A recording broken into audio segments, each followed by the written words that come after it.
In this presentation we are going to look at ordinary differential equations. So what we're given here is this first order ordinary differential equation, dy dx minus 2y over x plus 1, and that is equal to x plus 1 to the power of 3 over 2. We're also told this initial condition at y equal to, or y is equal to 2 at x is equal to 0. What we're going to do is actually argue that this is in the general form dy dx plus p of x times y equals q of x. So necessarily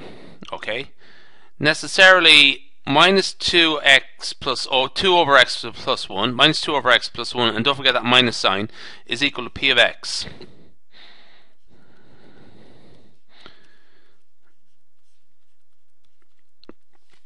Q of x is simply equal to this over here, so we'll use that later on. So let's calculate the integration factor mu of x, and essentially what we have here is an integral of p of x, and then we get the exponential of that integral. Okay, so let's first off get the integral p of x dx.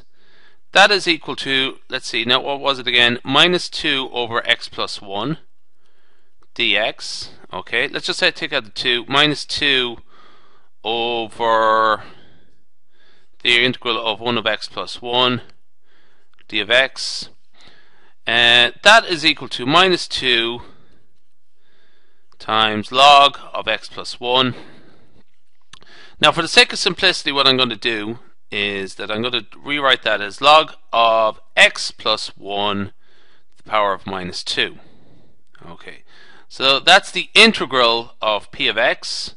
So I have this solved now, and that's the answer to that part there. But what I'm looking for is mu of x, the integration factor, and that's the exponential of that. So it's the exponential of log of x plus 1 to the power of minus 2.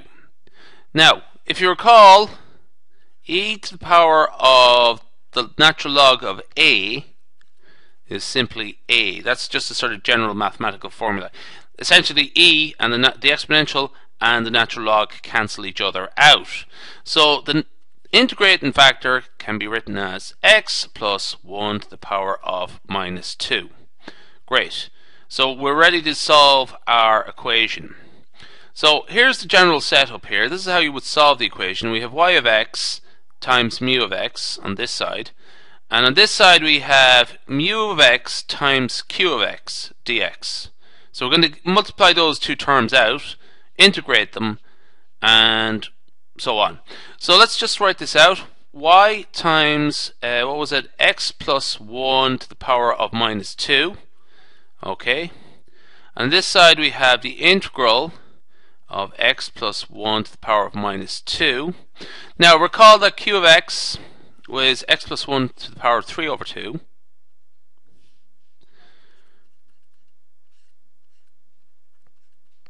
dx plus c.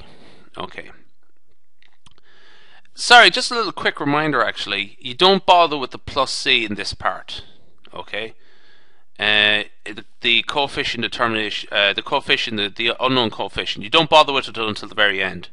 Okay, so just in case you're wondering why it comes into play here and not the other part, it's just you sort of only worry about that at the end of your calculation. So, let's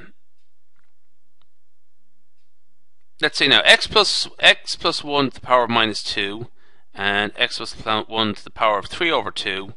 Well, we have, essentially this is in the form a to the power of minus 2 times b to the power of, or sorry, a to the power of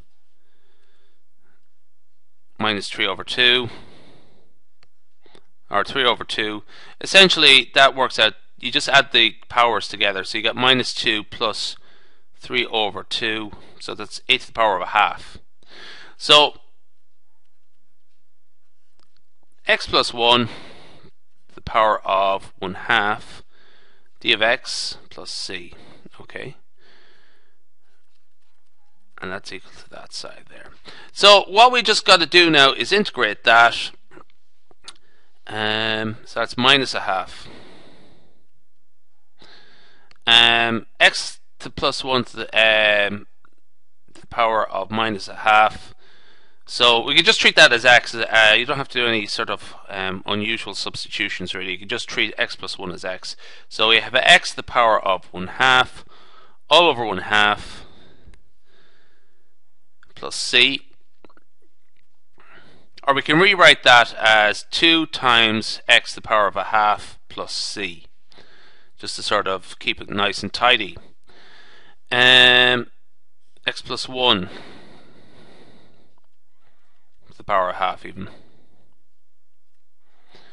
So I'll just make that a little bit clearer that I should have put in x plus 1 there.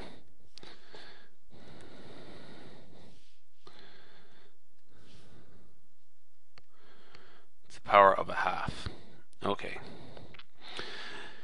So let's just go to a new page and get ourselves together. So we have y x plus 1 to the power of minus 2, and that was equal to 2 times x plus 1 to the power of 1/2 plus c. Okay. Multiply both sides by this term here. So if we multiply both sides by x plus 1 squared, that will cancel out, or that will go over the other side. So we have y equals 2 times x plus 1 to the power of a half times x plus 1 squared plus c times x plus 1 squared. Okay, we can simplify that. 2 times x plus 1 to the power of 5 over 2.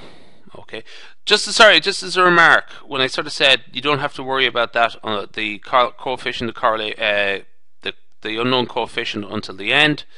What I mean is this part here is the end. Okay, so when you're evaluating that, you do need c in there. Okay. And it's over this side as well, but you don't have to worry about that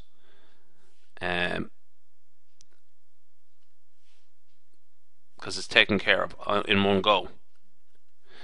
So c x plus 1 squared. Okay. Now at x equal to 0, y was equal to 2. Okay. So 2 equals 2 times x plus 1, 0 plus 1 is 1, 5 over 2, plus c times 0 plus 1 squared. And what do we got? 2 plus 2 equal to 2 plus c times 1. Necessarily c is equal to 0.